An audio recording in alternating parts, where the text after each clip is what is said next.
पिछले एपिसोड में आपने देखा कि ऐश हैवी पोकेमॉन कैचिंग कॉन्टेस्ट में एक कॉपर राजा कैच करता है, बट रिजल्ट के टाइम पे वो टॉप 3 में नहीं आ पाता। वहीं पर ब्रॉक फर्स्ट आया था जिसने एक मर्सडेल कैच किया था 920 kg का। प्राइस के तौर पर उसको मर्सडेल, एक मिस्टीरियस पोकेबॉल, पोकेमॉन फूड और किंग्स रॉक मिलता है। इसके बाद ऐश अपने पोकेमॉन्स को नए मूव सिखाता है और ट्रेनिंग कराता है। वो नोटिस करता है कि ग्रीनिंजा ट्रेनिंग में इंटरेस्ट नहीं ले रहा था। अब आगे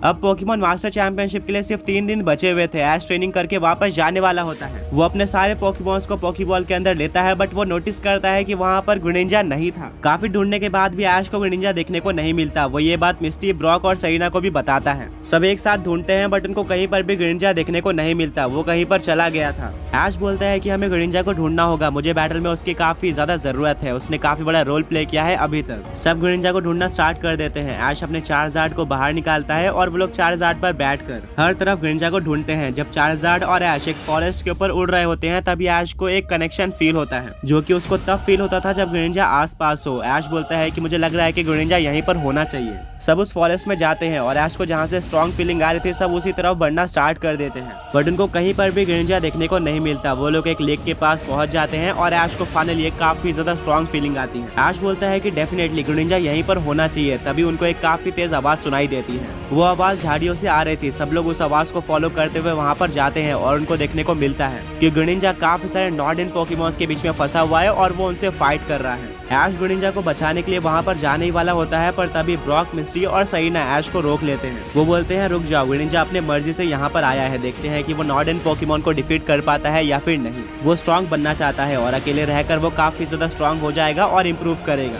ऐश बोलता है कि बट नॉर्डन पोकेमॉन्स तो काफी डेंजरस होते हैं। ब्रॉक बोलता है कि कोई बात नहीं, तुम ग्रीनिंजा की हेल्प करने तभी जाना जब ग्रीनिंजा हारने वाला हो। अभी के लिए देखते हैं कि ग्रीनिंजा कैसे फाइट करता है। ग्रीनिंजा उन पूरे नॉर्डन पोकेमॉन के ग्रुप को अकेले संभाल रहा था। सारे पोकेमॉन्स एक साथ ग्रीनिंजा के ऊपर अटैक करते हैं, पर ग्रीनिंजा डबल टीम और वाटर शूरिकेन जैसे अटैक का यूज करके उनको काउंटर कर रहा था। ऐश बोलता है कि मैंने आज तक किसी भी पोकेमॉन को इतने अच्छे तरीके से नॉर्डन पोकेमॉन को हैंडल करते हुए नहीं देखा है। ब्रॉक बोलता है कि हाँ, तुम्हारा ग्रीनिंजा काफी ज्यादा अच्छी ट्रेनिंग कर रहा है, तुम्हें उसको बिल्कुल भी डिस्टर्ब नहीं करना चाहिए। फाइनली कुछ टाइम बाद ग्रीनिंजा सारे नॉर्डन पोकेमॉन्स को डिफीट कर देता है और सारे पोकेमॉन वहाँ से भाग जाते हैं। बट ग्रीनिंजा काफी ज्यादा वीक हो चुका था। वो नीचे गिर जाता है, बट किसी तरह से वो वापस खड़ा होता है। इतने में ही ग्रीनिंजा के सामने एक मेटाग्रॉस आ जाता है, जो कि ग्रीनिंजा के ऊपर हाइपर बीम का यूज करता है। इससे ग्रीनिंजा जमीन पर गिर जाता है और कोई उसके ऊपर नॉर्डन पोकेबॉल का यूज करता है, जिसको देखकर ऐश जल्दी से ग्रीनिंजा के पास जाता है और उसको बचाने की कोशिश करता है, बट ग्रीनिंजा कैच में नहीं आता क्योंकि उसको ऑलरेडी ऐश ने कैच करके रखा था। वो ट्रेनर वहाँ पर आता है और सॉरी बोलता है। ऐश उस ट्रेनर को देखता है और वो ट्रेनर और कोई नहीं बल्कि पॉल था। पॉल भी ऐश को देखकर शॉक रह जाता है,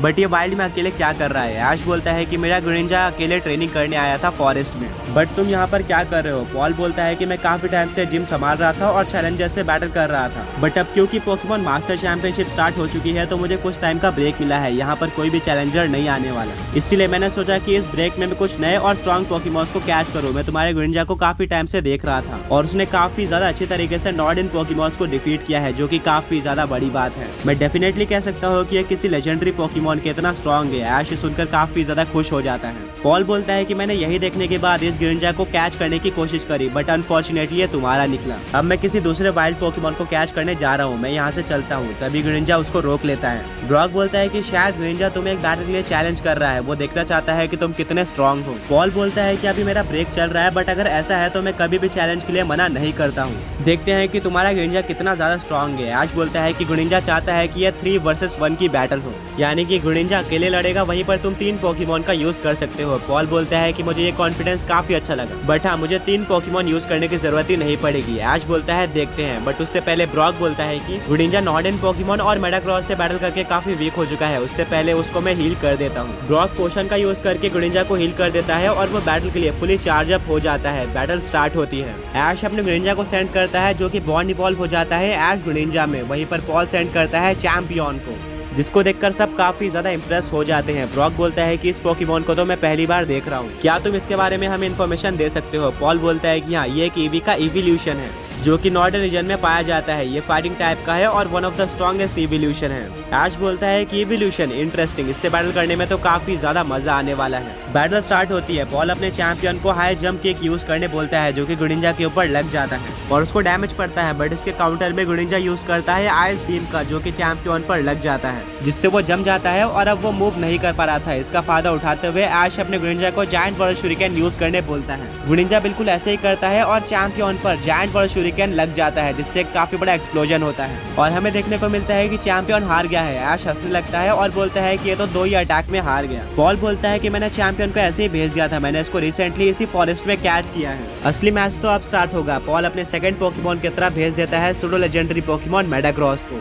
मेडाक्रॉस ने रिसेंटली गुनिंजा के ऊपर हाइपर बीम यूज करके उसको काफी ज्यादा वीक कर दिया था, जिसके चलते अब गुनिंजा बदला लेना चाहता था। ये बैटल काफी ज्यादा औसम होने वाली थी। गुनिंजा स्टार्ट करता है वाटर शूरिकेन अटैक के साथ, पर मेडाक्रॉस की स्पीड काफी ज्यादा थी, जिसके चलते वो इस अटैक को डॉज कर लेता है और यूज करता है मीटियोर मैश का, जो कि गुनिंजा के ऊपर लग जाता है। इसके बाद गुनिंजा यूज करता है डबल टीम अटैक का। पॉल बोलता है कि सारे के सारे गुनिंजा के ऊपर फ्लैश कैनन यूज करो, जिससे हमें रियल गुनिंजा पता चल जाएगा। बट इतने में ऐश अपने गुनिंजा को वाटर पल्स यूज करने बोल देता है। उसके सारी कॉपी भी वाटर पल्स का यूज करती है, जिससे मेडाक्रॉस को काफी ज्यादा डैमेज पड़ता है। इसको देखकर पॉल, ऐश, मिस्टी, सरीना सब काफी ज्यादा शॉक रह जाते हैं। ऐश को भी नहीं पता था कि गुनिंजा ने ऐसा कैसे किया। ब्रॉक बोलता है कि शायद ट्रेनिंग करते हुए गुनिंजा ने ये सीख लिया होगा, क्योंकि नॉर्मली फेक कॉपीज के अटैक भी फेक होते हैं, वो अपोनेंट के ऊपर लगते नहीं हैं। बट ये तो काफी ज्यादा यूनिक चीज थी। बैटल कंटिन्यू होती है और मेडाक्रॉस यूज करता है हाइपर बीम का, जिसको गुनिंजा डॉज कर लेता है और यूज करता है वाटर शूरिकेन का, जो कि मेडाक्रॉस के ऊपर लग जाता है। मेडाक्रॉस अब काफी ज्यादा स्ट्रगल कर रहा था। ऐश अपने गुनिंजा को दोबारा से डबल टीम यूज करने बोलता है। इस बार पॉल ऐश की स्ट्रेटेजी काम नहीं करने देना चाहता था, जिसके चलते वो सारे फेक कॉपीज के ऊपर मेडाक्रॉस को फ्लैश कैनन यूज करने बोल देता है, जिससे सारी फेक कॉपीज तो गायब हो जाती है, बट रियल वाला गुनिंजा जायंट वर्ल्ड शूरिकेन का यूज कर देता है और वो मेडाक्रॉस के ऊपर लग जाता है। ये इतना स्ट्रॉन्ग अटैक था कि मेडाक्रॉस के पास कोई भी चांस नहीं बचता